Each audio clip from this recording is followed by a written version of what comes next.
Very good morning dear student. आज हम देखेंगे 1,3-ब्यूटाडाइन जो एक प्रकार का कॉन्जुगेटेड डाइन्स होता है उसकी रासायनिक अभिक्रिया या केमिकल रिएक्शंस के बारे में। इससे पहले की क्लास में हमने 1,3-ब्यूटाडाइन का मेथड ऑफ फॉर्मेशन, एलिन का मेथड ऑफ फॉर्मेशन और एलिन की केमिकल रिएक्शन के बारे में अध्ययन किया था।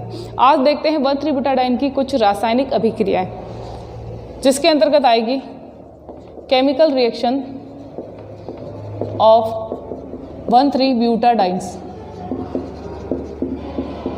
और 1,3-ब्यूटाडाइन के अंदर जो पहली केमिकल रिएक्शन है लगभग इसके अंदर भी एडिशनल रिएक्शन ही होगी। एडिशनल रिएक्शन इसलिए क्यों होगी? क्योंकि इसके अंदर भी क्या है, असंतृप्तता है या डबल बॉन्ड पाए जाते हैं, तो ये भी एडिशनल रिएक्शन ही देता है।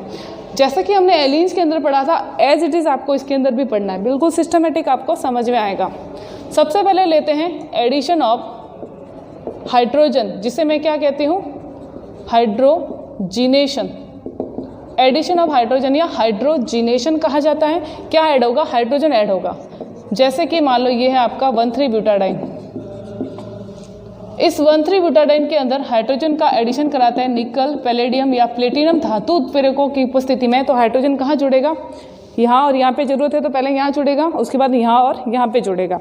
तो पहला जब हाइड्रोजन ऐड होगा तो 1,3-ब्यूटाडाइन में एक देखो यहाँ पे ऐड हो गया और एक यहाँ पे ऐड हो गया, तो ये क्या बना? ये बना ब्यूटीन, 1-ब्यूटीन, क्योंकि इसके अंदर अभी भी क्या है, डबल बॉन्ड है।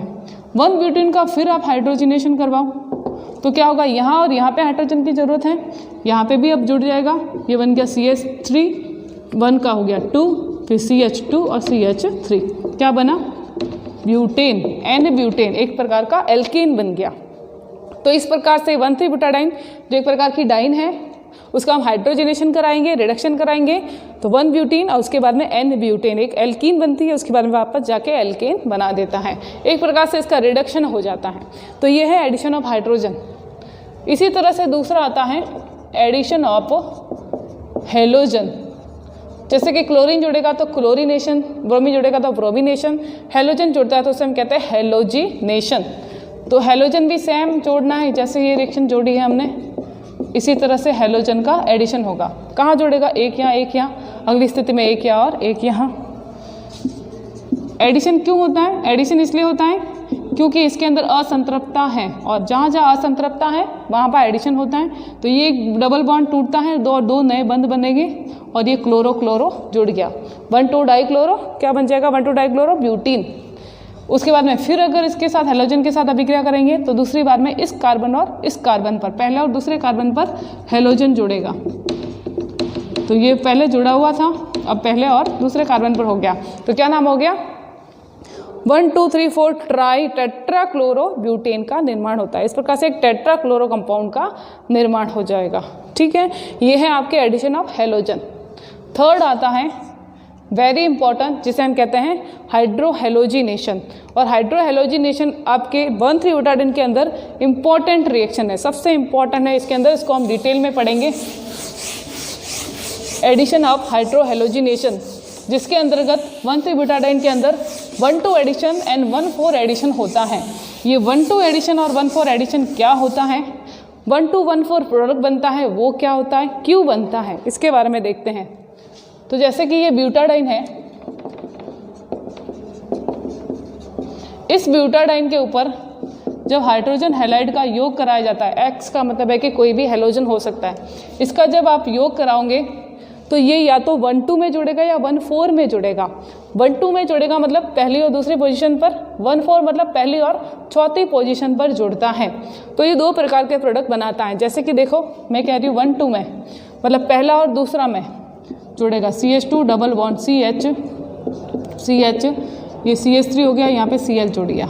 ठीक है, या मतलब X जुड़ गया। ये कौन सा है? 1,2 प्रोडक्ट। इसी तरह से अगर मैं कहूँ कि ये 1,4 प्रोडक्ट बनाएगा तो एक यहाँ जुड़ेगा, एक यहाँ जुड़ेगा, CH2 CH, ये H यहाँ जुड़ गया तो Cl यहाँ जुड़ गया। ठीक है, ये डबल बॉन्ड यहाँ बीच में आ जाएगा।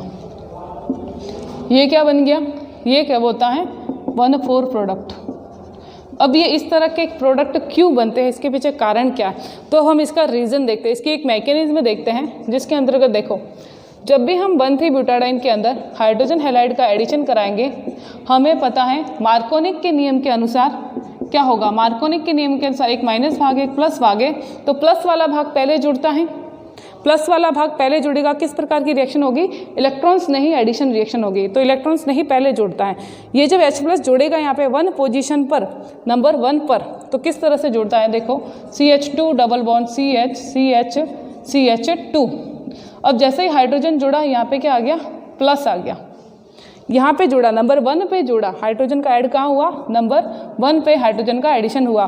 तो कितने डिग्री का कार्बोकैटायन दिख रहा है आपको, 2 डिग्री का कार्बोकैटायन। इसके अंदर रीअरेंजमेंट भी हो सकता है, बिल्कुल, इसके अंदर रीअरेंजमेंट कैसे हो सकता है, इसके अंदर रीअरेंजमेंट ऐसे होगा कि अब देखो पहले तो हाइड्रोजन यहाँ जुड़ा था, अगर हाइड्रोजन इस पोजीशन पे जुड़ता तो प्लस कहाँ आता, इस पे आता, इस तरह से CH2 डबल बॉन्ड CH।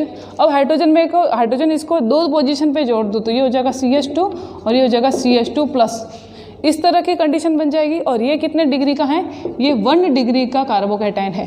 तो आप मुझे बताओ कौन से डिग्री का कार्बोकैटायन स्थायी होता है, 2 डिग्री का या 1 डिग्री का। तो हमें पता है 2 डिग्री का कार्बोकैटायन अधिक स्थायी होता है। तो 2 डिग्री से बनने वाला प्रोडक्ट भी स्थायी होगा, 1 डिग्री से बनने वाला प्रोडक्ट कम स्थायी होगा, लेकिन 1 डिग्री से प्रोडक्ट तो बनेगा। तो 2 तरह के प्रोडक्ट यहाँ बन जाएंगे। अब जैसे कि ये 2 प्रकार के बन गए, 2 डिग्री और ये 1 डिग्री।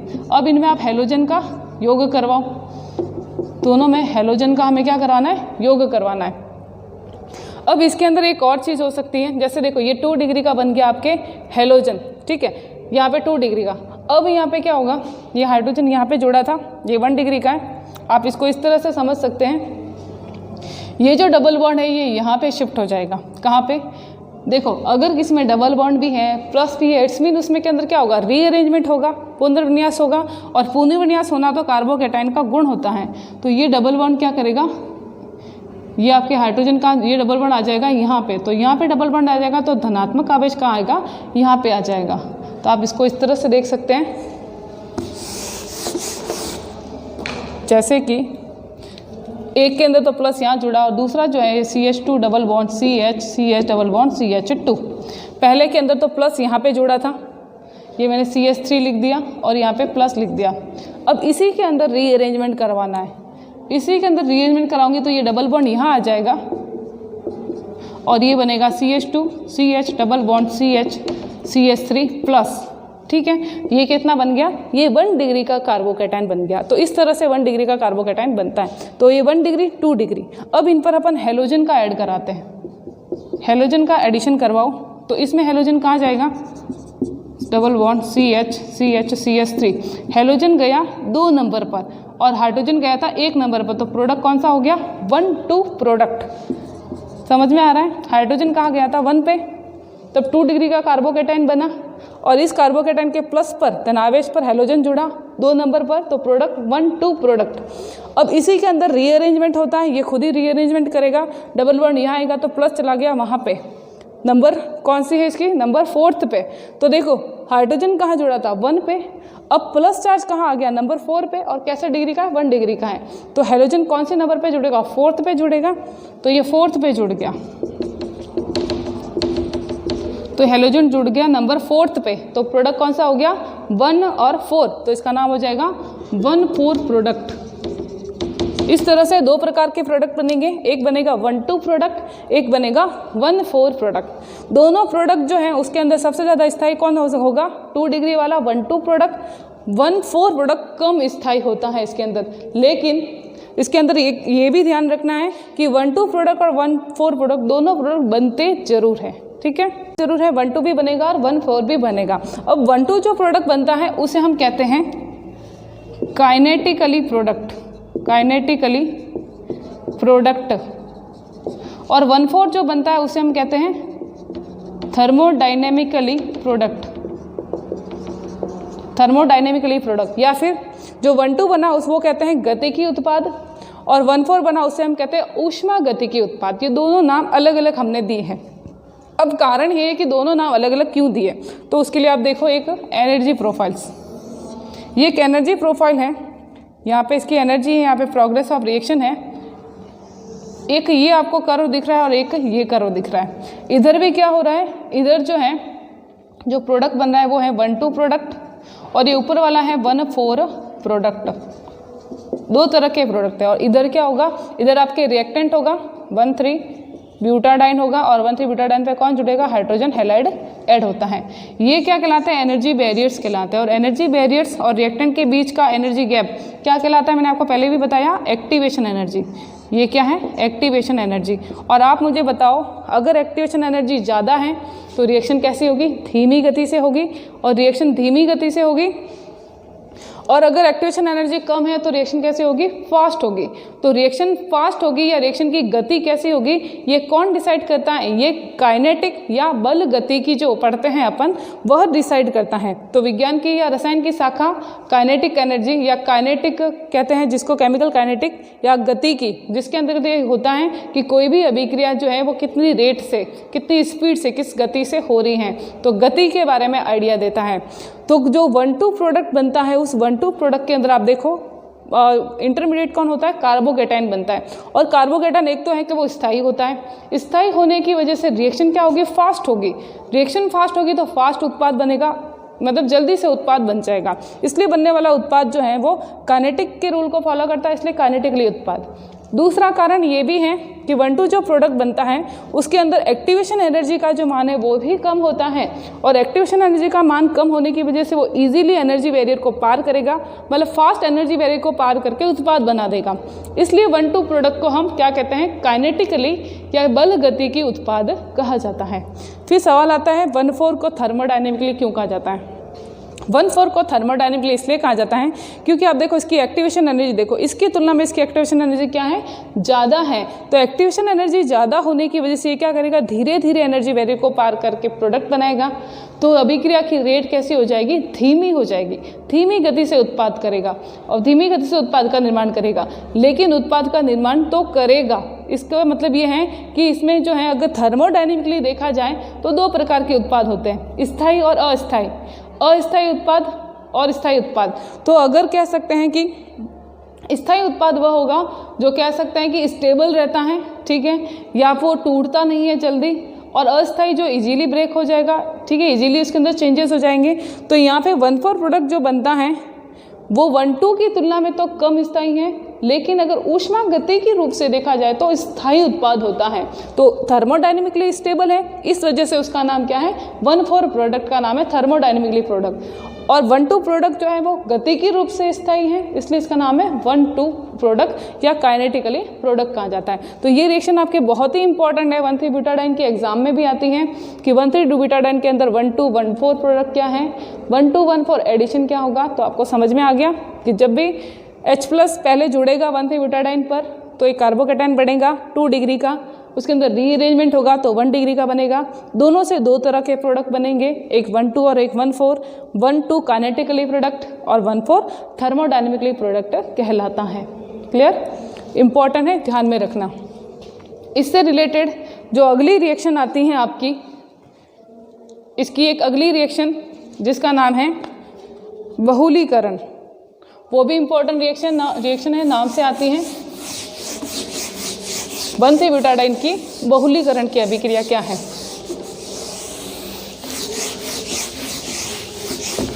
देखो, बहुलीकरण पढ़ने से पहले एक और एडिशन बताती हूँ मैं आपको, एडिशन ऑफ H2O, जिसे मैं कहती हूँ हाइड्रेशन।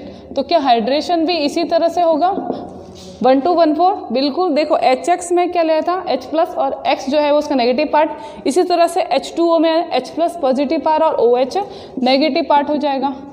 तो आपको उसी तरह से ऐड करके प्रोडक्ट बनाना है। जैसे कि एग्जाम्पल लो, ये हमने एक एग्जाम्पल ले लिया जिसके अंदर H2 है, H2O के अंदर OH वाला नेगेटिव पार्ट, H+ वाला पॉजिटिव पार्ट होगा। तो कौन कहाँ पे जुड़ेगा, तो दो प्रकार के प्रोडक्ट बनेंगे 1,2 और 1,4। हाइड्रोजन यहाँ पे और OH यहाँ पे जुड़ेगा तो 1,2 प्रोडक्ट बनेगा, CH2 double bond CH CH CH2। यहाँ पे जुड़ा हाइड्रोजन 1 पे और 2 पे जुड़ा OH, तो मैं इसे क्या कहूँगी 1,2 प्रोडक्ट। इसी तरह हाइड्रोजन जुड़ा 1 पे, CH2 double bond CH CH CH2, hydrogen जुड़ा 1 पे और OH जुड़ा नंबर किस पे, नंबर 4th पे, तो ये डबल बॉन्ड यहाँ आ जाएगा और ये 4th पे जुड़ जाएगा। तो इसे मैं क्या कहूँगी 1,4 प्रोडक्ट, 1,4 प्रोडक्ट। तो इस तरह से 1,3-ब्यूटाडाइन के अंदर जब हाइड्रेशन होगा तब भी 1,2 और 1,4 प्रोडक्ट का निर्माण होता है। तो ये चीज़ आपको याद रखनी है। मोस्टली एग्जाम्पल आपको लेना है हाइड्रोजन हैलाइड का। अब देखते हैं इसकी पॉलीमराइजेशन रिएक्शन या इसके अंदर बहुलीकरण की रिएक्शन। 1,3-ब्यूटाडाइन का ही एक प्रोडक्ट होता है, उसी का एक डेरिवेटिव होता है जिसका नाम है आइसोप्रीन। आइसोप्रीन को हम कहते हैं 2-मेथिल-1,3-ब्यूटाडाइन और 2-मेथिल-1,3-ब्यूटाडाइन का नाम है आइसोप्रीन। और आइसोप्रीन किसका मोनोमर माना जाता है? आइसोप्रीन प्राकृतिक बहुलक या प्राकृतिक जो रबर होता है उसका मोनोमर माना जाता है। तो अगली रिएक्शन है इसकी बहुलीकरण की रिएक्शन, जिसके अंदर जो 1,3-ब्यूटाडाइन है, ये 1,3-ब्यूटाडाइन होता है। आपको कैसे याद करना है वो बता रही हूँ। आपको क्या करना है, एक हाइड्रोजन निकाल दो, उसकी जगह एक मेथिल लगा दो, एक मेथिल ग्रुप लगा दिया तो इसका नाम क्या हो जाएगा? इसका नाम है 2-मेथिल-1,3-ब्यूटाडाइन। अब ये 2-मेथिल-1,3-ब्यूटाडाइन इसी को हम कहते हैं आइसोप्रीन। क्या कहते हैं? आइसोप्रीन। और आइसोप्रीन का जब बहुलीकरण होता है, बहुलीकरण का मतलब है कि एक से अधिक बहुत सारे मॉलिक्यूल्स आपस में जुड़ेंगे और एक लंबी श्रृंखला का निर्माण करते हैं, एक पॉलीमर का निर्माण करते हैं जिसका अणुभार उच्च होता है, तो ये कहलाता है पॉलीमर। तो किस प्रकार का पॉलीमर बनाता है? जो आइसोप्रीन होगा, आइसोप्रीन से क्या बनेगा? नियोप्रीन बनता है। और आइसोप्रीन जो है उसे बनता है नेचुरल रबर। इसके बहुलीकरण से क्या बनेगा? नेचुरल रबर या प्राकृतिक रबर का निर्माण होता है। इसमें हमें एक चीज़ याद रखनी है कि जब इसका बहुलीकरण सिस फॉर्म में होता है, मतलब सारे आइसोप्रीन सिस फॉर्म में जुड़ते हैं, तब बनता है प्राकृतिक रबर। और जब आइसोप्रीन के सारे बहुलक ट्रांस फॉर्म में जुड़ते हैं, मतलब स्टीरियोकेमिस्ट्री चेंज हो गई, तो जैसे ही ट्रांस फॉर्म में जुड़ते हैं तब बनता है गाटा पार्चा रबर। तो दो प्रकार के रबर होते हैं। कैसे? जैसे कि मान लो इसका हम बहुलीकरण करवा रहे हैं इस तरह से, जैसे ये कंपाउंड है, ये डबल बॉन्ड कार्बन के ऊपर और ये आपके इधर वापस डबल बॉन्ड और ये CH3। ये कौन सा फॉर्म दिख रहा है आपको? ये सिस फॉर्म दिख रहा है, क्योंकि दोनों डबल बॉन्ड मैंने एक ही साइड में लिख दिए, तो ये कहलाता है इसका सिस फॉर्म। इसी प्रकार से एक दूसरा और सिस फॉर्म ले लेते हैं। ये मैंने एक और दूसरा सिस फॉर्म ले लिया। अब क्या होगा इसके अंदर? अब इसके अंदर एडिशन होगा, एक दूसरे के साथ जुड़ते जाएंगे, अनगिनत मॉलिक्यूल यहाँ एक दूसरे के साथ में जुड़ते जाएंगे। जुड़ते कैसे हैं? देखो, ये वाला डबल बॉन्ड यहाँ आएगा तो इसे बंद बना लेगा, ये वाला डबल बॉन्ड आगे जाएगा तो आगे वाले से बंद बना लेगा, ठीक है। ये वाला कहाँ जाएगा? ये यहाँ चला जाएगा तो यहाँ डबल बॉन्ड बन जाएगा। इस तरह से क्या होगी? शिफ्टिंग होती रहती है। यहाँ पे डबल बॉन्ड है तो ये डबल बॉन्ड यहाँ चला जाएगा, ये वाला डबल बॉन्ड यहाँ चला गया तो सिंगल का डबल हो गया और डबल के सिंगल होंगे, यहाँ आपस में बॉन्डिंग हो जाएगी। इस तरह से ये जुड़ते हैं। देखो यहाँ पे क्या था? CH2, यहाँ से बॉन्ड यहाँ शिफ्ट हो गया तो यहाँ डबल बॉन्ड आ गया, यहाँ पे CH3 है। उसके बाद में इससे जुड़ा हुआ है हाइड्रोजन।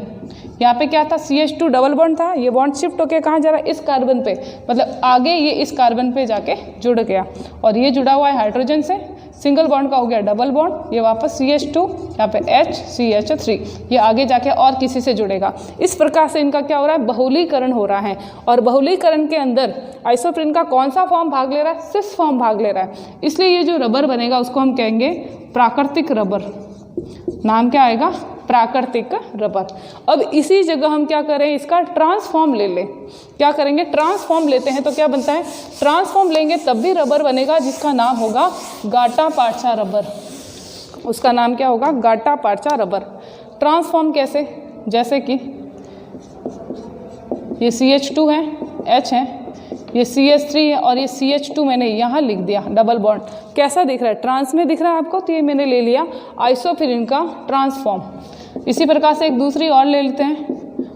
दूसरा मॉलिक्यूल मैंने ले लिया इसका, ये CH3 डबल बॉन्ड CH2। अब क्या करो? इनको जोड़ दो, बहुलीकरण होगा ट्रांसफॉर्म का। तो देखो डबल बॉन्ड यहाँ शिफ्ट हो गया, ये डबल बॉन्ड क्या करेगा? ये डबल बॉन्ड यहाँ जाके बॉन्ड बना लेगा, ये डबल बॉन्ड इस पे शिफ्ट होगा, ये डबल बॉन्ड आगे जाके बॉन्ड बनाएगा। आगे से आगे ये जुड़ते जाएंगे और जब आगे से आगे जुड़ते जाएंगे तो क्या होगा? लंबी चेन का निर्माण होगा। तो ये है CH2 डबल का सिंगल हो गया, यहाँ पे CH3 जुड़ा हुआ है, सिंगल बॉन्ड का डबल बॉन्ड हो गया। ये है आपके H, ये है CH2। किसके साथ में जुड़ा? अगला जो CH2 है उसके साथ में बॉन्ड बना रहा है ट्रांस में। ये CH3 सिंगल का डबल बॉन्ड हो गया, यहाँ पे हाइड्रोजन, यहाँ पे CH2 आगे जाके किसी और से जुड़ेगा। इस प्रकार से ये आगे जाके और से जुड़ेगा। तो ये ट्रांसफॉर्म दिख रही है आपको। इस प्रकार का रबर जो बना है इसका नाम है गाटा पर्चा रबर। क्या कहते हैं? गाटा पर्चा रबर इसको कहा जाता है। ये आपको ध्यान में रखना है, बहुलीकरण एग्जाम में आता है।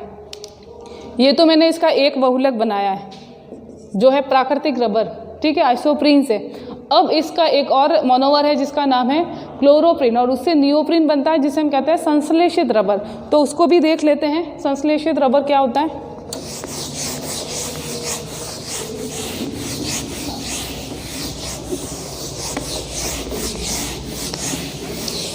संश्लेषित रबर के अंदर क्या होगा, इसके अंदर हम लेंगे नियोप्रीन और क्लोरोप्रीन। तो क्लोरोप्रीन को भी आपको ऐसे ही याद रखना है जैसे आपने आइसोप्रीन रखी थी। जब मैंने यहाँ हाइड्रोजन हटा के मैथिल ग्रुप लगाया तो मैंने क्या कहा, आइसोप्रीन बन गई। अब हाइड्रोजन लगा के क्लोरीन लगा रही हूँ तो मैं कह रही हूँ क्लोरोप्रीन बन गई। क्या बन गई? क्लोरोप्रीन। और क्लोरोप्रीन मोनोमर है, इसका जब बहुलीकरण होता है तो बनती है नियोप्रीन, जिसे हम कहते हैं संश्लेषित रबर, या उसे हम कहते हैं कृत्रिम रबर। क्या नाम हो जाएगा इसका? कृत्रिम रबर या आर्टिफिशियल रबर कहा जाता है। तो ये भी देखो ठीक उसी प्रकार से क्या करेगा, ऐड करता जाएगा। इसकी भी मैकेनिज्म सेम ही है बहुलीकरण की, इस तरह से। जैसे ये CH2 एक ही जगह लिख लेती हूँ मैं, और ये Cl लिख दिया। अब दूसरा में वापस क्या होगा, CH2 Cl और H, ये ऐड होते जाएंगे सेम वैसे ही। डबल बॉन्ड यहाँ आ गया, ये डबल बॉन्ड आगे जाके इससे बॉन्ड बनाएगा, ठीक है। ये डबल बॉन्ड यहाँ शिफ्ट हो जाएगा, ये आगे जाके किसी और मोनोमर से बॉन्ड बनाएगा। तो इस प्रकार से ये जुड़ जाएंगे और जुड़ के एक कृत्रिम रबर का निर्माण करेंगे। कैसे? ये जुड़ गया यहाँ पे, ये हो गया सिंगल बॉन्ड, सिंगल का हो गया डबल बॉन्ड, ये CH2, ये Cl, यहाँ पे H, ये आगे वाले ग्रुप के साथ में जुड़ रहा है। ये CH2, C double bond H, ये CH2, ये H और ये Cl, ठीक है। आगे से आगे क्या करते हैं, जुड़ते जाएंगे और बनाएंगे एक कृत्रिम रबर। और कृत्रिम रबर क्या है, एक बहुलक है। इस तरह से 1,3-ब्यूटाडाइन के कुछ डेरिवेटिव होंगे जो बहुलकों का भी निर्माण करते हैं, जो पॉलीमर्स का निर्माण करते हैं। तो ये हो गई इसकी केमिकल रिएक्शन के बारे में। अब इसके अंदर एक छोटा सा टॉपिक है 1,3-ब्यूटाडाइन की स्टेबिलिटी, उसके स्थायित्व के बारे में, वो भी देख लेते हैं। 1,3-ब्यूटाडाइन का स्थायित्व, 1,3-ब्यूटाडाइन का स्थायित्व, स्टेबिलिटी, कि 1,3-ब्यूटाडाइन स्टेबल क्यों होता है, इसके पीछे क्या क्या कारण है। तो इसके स्थायित्व के 3 कारण हैं। पहला कारण है इसकी हाइड्रोजनीकरण ऊष्मा, दूसरा कारण है अनुनाद, और तीसरा कारण है सिग्मा बंध या S गुण। अब ये क्या है, स्थायित्व का मतलब क्या है, मतलब कितना ज़्यादा स्टेबल होगा, कितनी देर खुद को स्टेबल रख सकता है, ठीक है। सबसे पहले इसके अंदर आता है हाइड्रोजनीकरण ऊष्मा। हाइड्रोजनीकरण ऊष्मा का मतलब है कि जब 1,3-ब्यूटाडाइन का हाइड्रोजनेशन कराते हैं, उस पर हाइड्रोजन जोड़ी जाती हैं तो कितनी ऊष्मा बाहर निकलती है। तो जब अपन देखते हैं कि अगर थ्योरेटिकली देखें तो हाइड्रोजनीकरण ऊष्मा का मान होता है 60.5 किलो कैलोरी पर मोल, किसके लिए, 1,3-ब्यूटाडाइन के लिए। लेकिन प्रैक्टिकली प्रायोगिक रूप से देखा जाता है तब मान कितना प्राप्त होता है, 57 किलो कैलोरी पर मोल। तो ये तो मान हमें प्राप्त होता है प्रायोगिक रूप से, और सैद्धांतिक रूप से मान प्राप्त होता है 60.5 किलो कैलोरी पर मोल। इसमें दोनों के अंदर डिफरेंस कितना है, 3.5 किलो कैलोरी पर मोल का डिफरेंस है। और ये जो डिफरेंस है ये उसकी हाइड्रोजनीकरण ऊष्मा का डिफरेंस है। तो जितना ज़्यादा डिफरेंस होता है इट्स मीन वो ज़्यादा ही स्थायी होता है। तो ये कह सकते हैं 3.5 किलो कैलोरी पर मोल ऊष्मा के अंतर से जो 1,3-ब्यूटाडाइन है वो स्थायित्व को प्राप्त करता है। तो ये इसके हाइड्रोजनीकरण ऊष्मा के बारे में है। दूसरा है अनुनाद। हमने देखा था 1,3-ब्यूटाडाइन के अंदर इस तरह की संरचना होती है, ये डबल बॉन्ड होता है इसके अंतर्गत, और हमने कहा कि एक बार ये होता है कि ये 1, 2 और 3, 4 इसके बीच में डबल बॉन्ड होते हैं, और दूसरी कंडीशन ऐसी आती है जब इनके बीच में डबल बॉन्ड होते हैं, इनके बीच में डबल बॉन्ड नहीं होते हैं। इस प्रकार से इनके जो द्विबंध होते हैं, जो पाई इलेक्ट्रॉनों का क्लाउड होता है 1,3-ब्यूटाडाइन के अंदर डीलोकलाइज करता है, विस्थानीकृत होता है, और विस्थानीकरण या डीलोकलाइजेशन की वजह से कौन सी ऊर्जा मिलती है? हमेशा अनुनाद ऊर्जा मिलती है, जिसे हम कहते हैं अनुनाद, और अनुनाद की वजह से अनुनाद ऊर्जा की प्राप्ति होती है। आप ये चीज़ याद रखना कि रिजोनेंस एनर्जी या अनुनाद ऊर्जा जब भी बढ़ती हैं, जब अनुनाद होगा, विस्थानीकरण होगा तो अनुनाद ऊर्जा मिलेगी, तो अनुनाद ऊर्जा मिलेगी तो अनुनाद ऊर्जा बढ़ेगी, और जब भी अनुनाद ऊर्जा बढ़ती है, मिलती है, तो स्थायित्व बढ़ता है। हमेशा ऊर्जा बढ़ने पर स्थायित्व घटता है, ये आपको याद रखना है, घटता है। लेकिन जब अनुनाद ऊर्जा बढ़ती है तब स्थायित्व भी बढ़ता है। तो इसमें अनुनाद होता है, इस वजह से इसकी अनुनाद ऊर्जा होगी, इसलिए स्थायित्व भी ज़्यादा होगा। और लास्ट आता है एस गुण। एस गुण का मतलब ऐसे याद रखना, कार्बन कार्बन डबल, एक तो कार्बन कार्बन सिंगल बॉन्ड है, एक डबल बॉन्ड है और एक का ट्रिपल बॉन्ड है। तो डबल सिंगल वाले के अंदर sp3 संकरण होगा, डबल बॉन्ड वाले के अंदर sp2 और ट्रिपल बॉन्ड वाले के अंदर sp। It's mean s character सबसे ज़्यादा किस में है? sp करेक्टर ट्रिपल बॉन्ड वाले में, उसके बाद में डबल बॉन्ड वाले में, उसके बाद में सिंगल बॉन्ड वाले में। तो ये है एल्केन, ये है एल्कीन, ये है एल्काइन।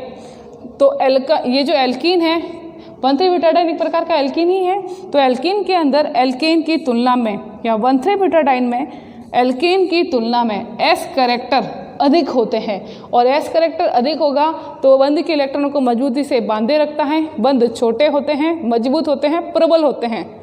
तो ये बंध छोटे होंगे, मजबूत होंगे, प्रबल होंगे, तो क्या करेंगे? ये कंपाउंड को या यौगिक को स्थायित्व प्रदान करते हैं। तो इसमें s करेक्टर अधिक होने की वजह से 1,3-ब्यूटाडाइन क्या करेगा? स्थायित्व को प्राप्त करता है। तो ये है आपके 1,3-ब्यूटाडाइन के स्थायित्व के कारण। तो आपको समझ में आ गया 1,3-ब्यूटाडाइन केमिकल रिएक्शन, बहुलीकरण की रिएक्शन 1,2,1,4 एडिशन, और उसके बाद में उसका स्थायित्व क्या होता है। तो आज के लिए इतना ही है, नेक्स्ट अपन अगली क्लास में पढ़ेंगे। Thank you.